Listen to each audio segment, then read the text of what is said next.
I still remember the sound of his voice that day, sharp and dismissive, cutting through the warmth of what was supposed to be a family moment. We were sitting at the kitchen table, the same one where he once did his homework while I packed his lunch, the same one where I stayed up late sewing buttons onto his school uniforms because I couldn't afford new ones. I had only asked a simple question, nothing demanding, nothing cruel. I asked him to lower his voice. That was when he looked at me, eyes cold in a way I had never seen before, and said, "Shut up, Mom." The words didn't echo. They didn't need to. They settled quietly into my chest and stayed there, heavy and unmoving. No one else at the table spoke. His wife stared at her phone. My grandson pushed peas around his plate. I felt myself shrink in that moment, not because I was weak, but because I was trying to understand when respect had slipped through my fingers without me noticing. I excused myself and went into the living room, sitting on the edge of the couch like a guest in my own home. I told myself he didn't mean it, that stress made people unkind, that children didn't always know how much their I've words been thinking weighed. a lot the last time. I Maybe had made not. I mean, hear me excuses for out on him my this. I'm listening, entire but you life. need to When he understand my missed perspective payments, too. I helped. When he argued with his employers, I listened. When he wanted a better house than he could afford, I stepped in quietly and signed papers I barely understood, trusting that family meant safety. That mortgage had my name on it, not because I wanted control, but because I wanted security for him. I believed that was what mothers did. I believed love meant cushioning the fall so your children never had to feel the ground too hard beneath their feet. I never imagined that the same hands I lifted would one day push me aside. That night, I lay awake listening to the house settle around me. Every creak felt louder, every memory heavier. I replayed his words over and over, not with anger, but with confusion. I wondered when love stopped being mutual and started becoming expected. I wondered how often I had swallowed discomfort just to keep peace, and how often my silence had taught him that I would always bend. In the early hours of the morning, as the sun began to rise and cast pale light across the walls, something inside me shifted. Not rage, not revenge, clarity. I realized that dignity doesn't announce itself loudly. It arrives quietly, asking only that you listen. And for the first time in years, I did. I spent the next few days moving through my routine as if everything were normal, but nothing felt the same. I made breakfast, watered the plants, folded laundry that wasn't really mine anymore. Every familiar task carried a new weight, like I was seeing my life from the outside for the first time. My son barely spoke to me. When he did, it was clipped, impatient, as if my presence itself had become an inconvenience. I watched him carefully, noticing details I had ignored before. The way he avoided my eyes, the way he spoke over me, the way gratitude never seemed to cross his face. I thought back to when he was younger, when he used to run into my arms after school, when my voice was the one that calmed him after nightmares. Somewhere along the way, authority had turned into obligation in his mind. Love had turned into entitlement. I wondered how much of that was my fault. I had always told myself that a good mother gives without counting. I never realized that in doing so, I was teaching him that taking had no consequences. On Thursday afternoon, I received a call from the bank. It was routine, they said, just a courtesy reminder about the mortgage account, the one I had co-signed years ago so my son could buy a home beyond his reach. I thanked the woman politely and hung up, my hand steady, my mind clear. That call felt like confirmation, not temptation. I didn't rush to act. I didn't even feel angry. Instead, I felt a strange calm settle over me. The kind that comes when a decision has already been made deep inside, long before you admit it to yourself. That evening, my son came home late. He didn't ask if I'd eaten. He didn't ask how I was feeling. He went straight to the refrigerator, complaining about the lack of leftovers. I listened from the hallway, realizing that the woman who raised him would have apologized immediately. But that woman was tired now, not bitter, just awake. I went to my room and pulled out an old folder from the bottom drawer. Inside were documents I hadn't looked at in years. Statements, signatures, proof of sacrifices made quietly. I ran my fingers over the pages, remembering the fear I felt when I first signed them, trusting that family meant shared responsibility. I understood now that responsibility without respect is not love, it is burden. That night, I slept better than I had in weeks, not because things were resolved, but because I had stopped arguing with myself. I knew what needed to be done, not to punish him, not to humiliate him, but to remind both of us that boundaries matter, even between a mother and her child, especially then. The next morning, I made my call. Not to my son, not yet. I contacted the bank again, my voice steady, my tone polite. I asked questions I had never allowed myself to ask before. What were my rights? What were my responsibilities? What would happen if I stepped away from an agreement that no longer reflected mutual trust? The woman on the other end explained everything patiently. She didn't judge. She didn't rush me. When the call ended, I sat quietly at the kitchen table, the same one where his words had cut so deeply, and I felt something unexpected. Relief. I didn't act immediately. I gave myself time.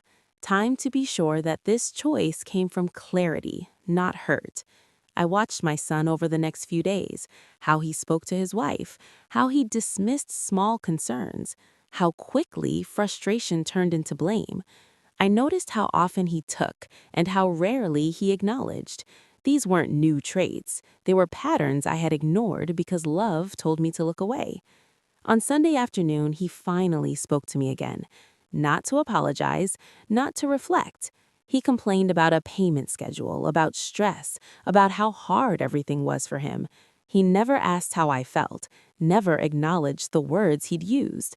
I listened quietly, nodding, letting him speak until he ran out of things to say. Then I told him I needed to talk. I didn't raise my voice. I didn't accuse. I simply said I would no longer be attached to the mortgage, that I had contacted the bank, that changes were already in motion. For a moment, he laughed as if I were joking. Then his face changed. Confusion turned into panic. He asked what I meant. I repeated myself calmly. I told him I loved him, but love could not survive where respect had died. That was when the calls started. Not immediately. First, there was silence, then one call, then another. Messages followed, confused, angry, pleading. By nightfall, my phone wouldn't stop vibrating. I didn't answer, not because I wanted revenge, but because I needed space, space to protect the fragile peace I had finally found. As the hours passed, the number climbed. Missed calls, voicemails, messages that shifted in tone from disbelief to desperation. 55 by the next morning. Each one confirmed what I had already learned. He had heard my silence louder than he ever heard my words. I sat by the window, watching the light change, feeling sadness, yes, but also pride. Not the kind that comes from winning, but the kind that comes from standing up gently and refusing to sit back down. I knew the road ahead would be complicated. I knew relationships don't heal overnight, but I also knew this moment mattered, not because I took something away, but because I finally chose myself. When I finally listened to the voicemails, I did it slowly, one by one, sitting alone in the quiet of the afternoon. His voice shifted with each message. At first, it was sharp and incredulous, demanding to know what I thought I was doing. Then it softened into confusion, as if he truly couldn't understand how things had reached this point. Later, the anger returned, mixed with panic, his words tumbling over each other as he spoke about consequences, about responsibility, about how much trouble he was in. Not once did he mention Thanksgiving. Not once did he say my name with kindness. I noticed how often he used the word you when blaming and the word we when asking for help. That pattern felt familiar. I realized then that this moment wasn't just about a mortgage or a single cruel sentence. It was about years of imbalance, years where my role had been to absorb discomfort so others wouldn't have to. I thought about how many times I had told myself that patience was the same as love, how often I had chosen peace over honesty, and how expensive that choice had become. That evening, he showed up at the house. He stood in the doorway, eyes tired, voice raised just enough to sound wounded instead of angry. He said I was being dramatic, that families fought, that words were said in the heat of the moment. He reminded me of everything he was dealing with, everything he was carrying. I listened without interrupting. When he finally paused, waiting for reassurance, I told him something he hadn't expected. I told him I believed him, that I believed he was stressed, that I believed life was heavy, and that none of it excused disrespect. The room went quiet. I explained that canceling the mortgage wasn't punishment, it was protection for both of us. That I could no longer anchor my well-being to someone who didn't see me as a person. I told him I wasn't withdrawing love, only access. That love remains, but it cannot function without mutual regard. My voice didn't shake. My hands didn't tremble. I felt grounded in a way I never had before. He left without shouting, without slamming doors, just quiet, which felt more honest than any apology he could have offered in that moment. After he was gone, I sat alone and allowed myself to feel the grief I had been postponing. Grief for the son I remembered. Grief for the version of myself who believed endurance was the same as devotion. In the days that followed, the calls stopped. So did the messages. The silence was heavy, but it wasn't cruel. It gave me space to breathe, to think, to rebuild the parts of myself I had neglected. I began to understand that boundaries don't erase love, they define it. And sometimes the most loving thing you can do is refuse to accept what breaks you. The weeks that followed were quieter than I expected. No dramatic confrontations, no sudden apologies, just space. At first, the silence felt unsettling, like waiting for a storm that might still come. But slowly it softened into something else. Mornings became calmer. I drank my tea by the window, watching neighbors pass by, noticing small things I had rushed past before, the sound of birds, the warmth of sunlight on the table. I realized how long it had been since I felt present in my own life. I thought often about motherhood and how easily it can blur the lines between love and sacrifice, how we are praised for giving endlessly, yet rarely warned about what happens when giving becomes expected. I didn't regret helping my son. I never will. What I regretted was teaching him, without meaning to, that my needs were optional, that my voice could be dismissed, that my silence would always cushion his mistakes. One afternoon, I received a single message from him. It was short, careful. He said he'd been thinking, that things were harder than he imagined, that he was learning, slowly, what it meant to stand on his own. He didn't apologize outright, but he didn't blame me either. I read the message several times, then placed the phone face down on the table. I wasn't ready to respond, and for once, I didn't feel guilty about that. I understood then that growth doesn't always arrive wrapped in remorse. Sometimes it comes quietly, through discomfort and consequence. I had given him something I never had before, the chance to face his choices without me stepping in first. Whether he used that chance wisely was no longer something I could control, and that realization, more than anything, felt like freedom. As for me, I began rebuilding in small ways. I organized old photos, not to dwell on the past, but to honor it. I reached out to friends I had neglected. I allowed myself to rest without explaining why. Each small act felt like reclaiming a piece of myself I had given away too easily. I learned that strength doesn't always announce itself with bold decisions.